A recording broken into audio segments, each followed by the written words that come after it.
دوستوں، شیخ صالح الفوزان مفتی مملکت سعودی عرب کا یہ فتویٰ آپ کی خدمت میں اس ویڈیو کو آپ دیکھ لیجئے اور ان کے اس سوال کا جواب بھی آپ کی خدمت میں پیش کرنا چاہتا ہوں۔ یہ مفتی مملکت سعودی عرب سے پوچھا گیا،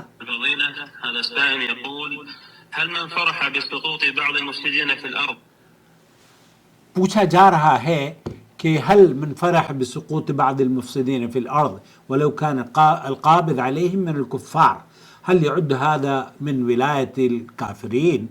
کیا زمین میں فساد پھیلانے والوں کے پکڑے جانے پر خوش ہونا اگرچہ انہیں گرفتار کرنے والے کفار ہوں، کیا یہ کفار سے دوستی میں شمار کیا جائے گا؟ دیکھیے، بعض اوقات حالات ایسا رخ کرتے ہیں کہ انسان کے دل میں ایک سوال جنم لیتا ہے کہ کیا ہم کسی ظالم، کسی مفسد کے انجام پر خوش ہو سکتے ہیں؟ اور اگر اسے پکڑنے والے یا اسے گرفت میں لانے والے یا اسے کسی مشکل میں جکڑنے والے کفار ہوں تو کیا یہ خوشی کفار کی محبت میں شمار ہوگی؟ تو سماحت شیخ مفتی مملکت سعودی عرب شیخ صالح الفوزان نے فرمایا کہ المفسدون فی الارض لا يجوز التعاطف معهم، یعنی جو لوگ زمین میں فساد پھیلاتے ہیں ان کے ساتھ ہمدردی ہرگز جائز نہیں، اور اگر یہ دیکھا جائے کہ انہیں کفار نے پکڑا ہے تو در حقیقت یہ اللہ کی طرف سے ان کے لیے سزا ہے، اور اللہ رب العالمین نے ان پر ان سے زیادہ طاقتور لوگوں کو مسلط کر دیا تاکہ وہ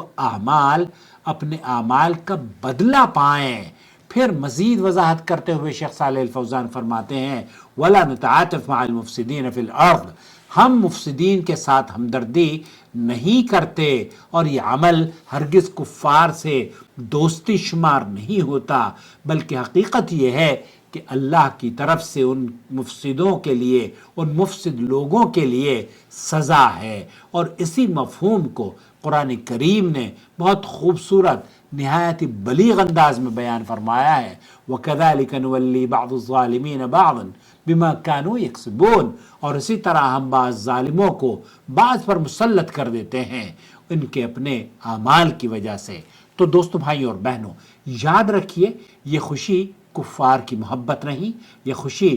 ظلم کے خاتمے پر ہے، یہ خوشی فساد کے دبنے پر ہے، اور ایک مومن کا دل ہمیشہ حق کے ساتھ ہوا کرتا ہے، نہ وہ ظالم کا ساتھ بنتا ہے، نہ ہی وہ ظالم کا ساتھ دیتا ہے، اور نہ ہی وہ ظلم پسند کرتا ہے، اور نہ ہی مفسد کا وہ ہمدرد ہوا کرتا ہے، بلکہ ہر حال میں اللہ کے فیصلوں میں وہ حکمت کو تلاش کرتا ہے، حکمت دیکھتا ہے اور عبرت حاصل کرتا ہے۔ اور یہ جو جن ایام سے ہم گزر رہے ہیں، یہ فتنوں کے دور میں حقیقت یہ ہے کہ بہت ساری آزمائشوں میں پوری امت مسلمہ اس سوالیہ نشان اور کئی سوالوں کے جواب تلاش کر رہی ہے، لیکن ہمارا اور آپ کا جو فرض بنتا ہے وہ یہ کہ ہم حکمت کو عمل میں لاتے ہوئے اللہ کی مشیت اور اس کی طاقت اور اپنی جتنے بھی کام ہیں انہیں اللہ کے سپرد کرتے ہوئے زندگی آرام سے گزاریں، خوش رہیں، اپنا خیال رکھیں، اور اپنے محلے میں رشتہ داروں کا، مسلمانوں کا، غیر مسلموں کا، سب کا خیال رکھیں۔ کسی پر ظلم اور زیادتی نہیں ہونی چاہیے، اور اگر کوئی ظالم کو سزا دے رہا ہے چاہے وہ کافر ہی کیوں نہ ہو تو یہ اللہ رب العالمین نے اس کے بد اعمالیوں کے نتیجے میں اس پر اسی جیسا ایک اللہ کی طرف سے عذاب مسلط کیا ہے۔ اے اللہ، اسلام کو عزت عطا فرما،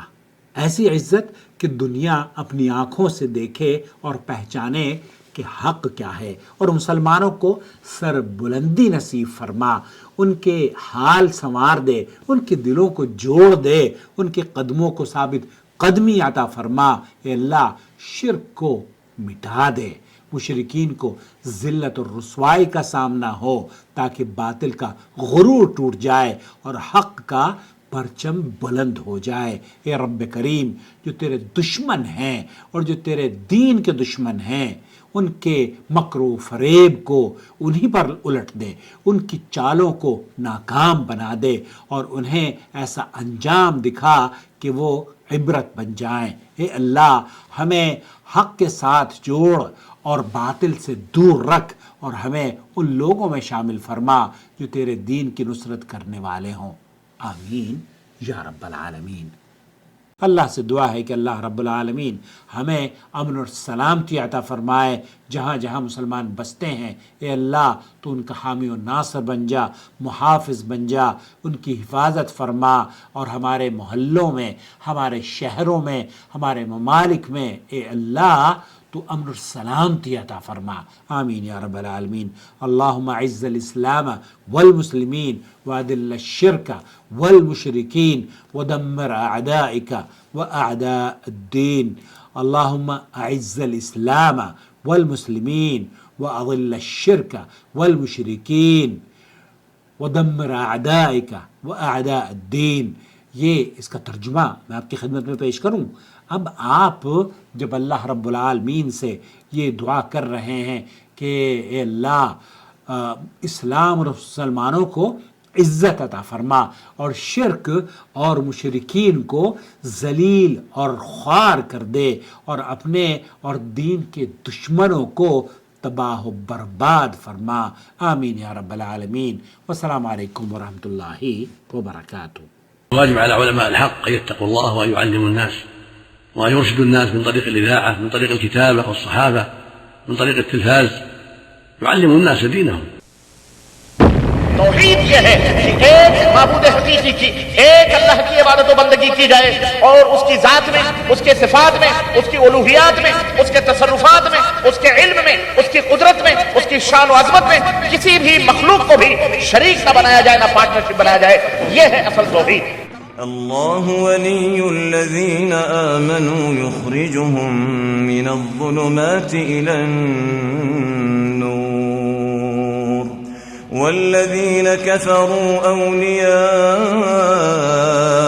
الطاغوت یخرجونهم من النور إلى الظلمات أولئك